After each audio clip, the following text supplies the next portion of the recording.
Dobrodošli na kanal Životna sila. Čaj od kurkume. Čaj od kurkume donosi nekoliko zdravstvenih prednosti. Ovo su neke od njih. Jača imunološku funkciju, smanjuje simptome artritisa, štiti od oštećenja jetre i kamena u žuči, pomaže zdravlju pluća,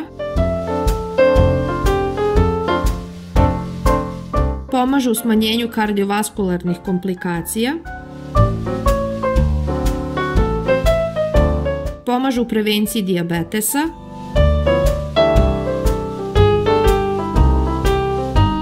sprečava Alzheimerovu bolest.